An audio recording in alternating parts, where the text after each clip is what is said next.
Aujourd'hui, le 3 mars 2025, bienvenue à tous pour le nouveau programme de flash d'information sur Sahel News TV.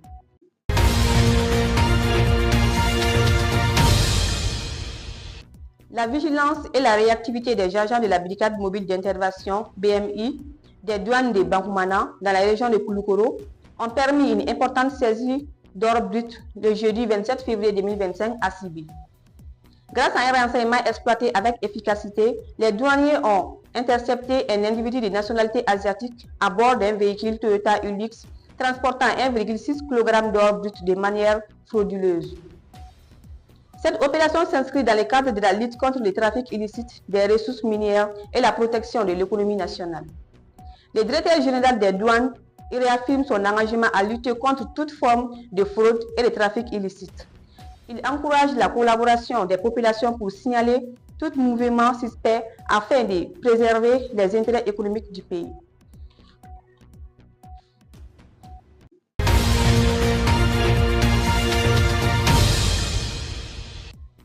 Le 26 février 2025, sous la haute présidence du général d'armée Assimi Goïta, président de la transition, le Conseil des ministres s'est réuni au palais présidentiel de Koulouba en présence du Premier ministre, le général de division Abdoulaye Maïga. Lors de cette session, le ministre de l'Urbanisme, de l'Habitat, des Domaines, de l'Aménagement du territorial et de la population a présenté un rapport qui a conduit à l'adoption d'un projet de décret crucial pour la gestion domaniale et cadastrale au Mali.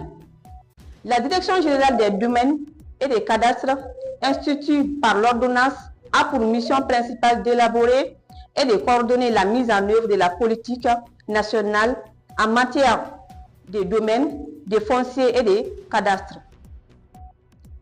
Dans une perspective de décentralisation et de renforcement de l'administration territoriale, le projet de décret adopté par le Conseil des ministres vise à créer des services régionaux, des sub-régionaux, afin d'améliorer l'efficacité des actions dans ces domaines sensibles. Ces nouvelles structures permettront d'accroître la transparence et l'efficacité dans la gestion des terres, un enjeu stratégique pour le développement économique et social du Mali. Cette initiative s'inscrit dans une vision de modernisation de l'administration malienne, devrait permettre à terme de favoriser un développement équilibré et inclusif du pays. Le défi réside désormais dans la mise en œuvre effective et efficiente de cette réforme déterminante pour l'avenir foncier du Mali.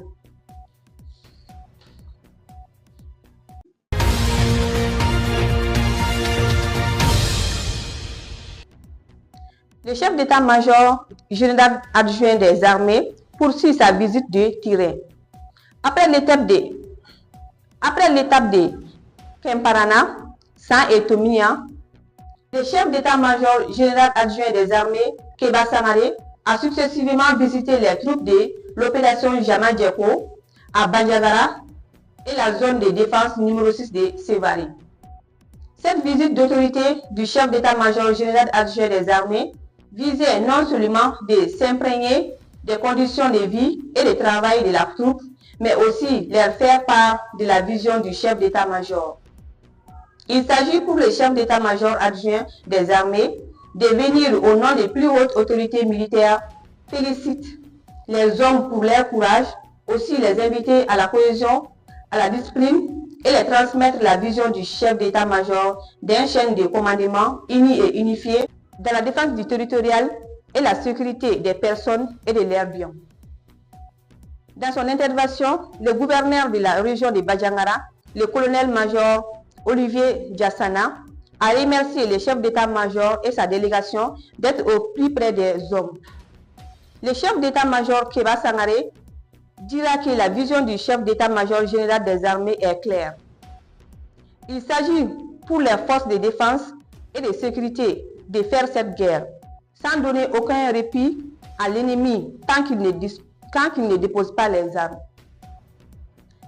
Le général Sangare a insisté sur la cohésion entre les différentes corporations du Mali et des conseils pour la réussite d'une mission assignée.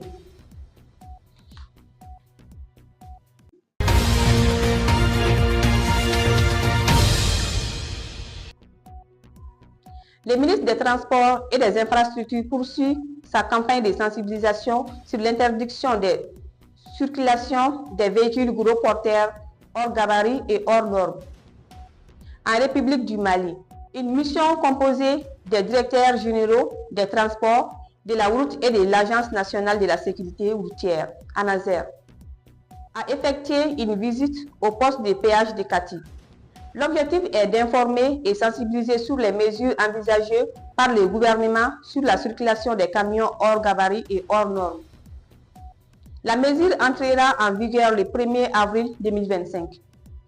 Toutes les dispositions sont prises pour le respect strict de cette mesure. D'ici là, la sensibilisation sur les sujets de poursuite dans les médias et les réseaux se poursuivra jusqu'à la fin du mois de mars 2025.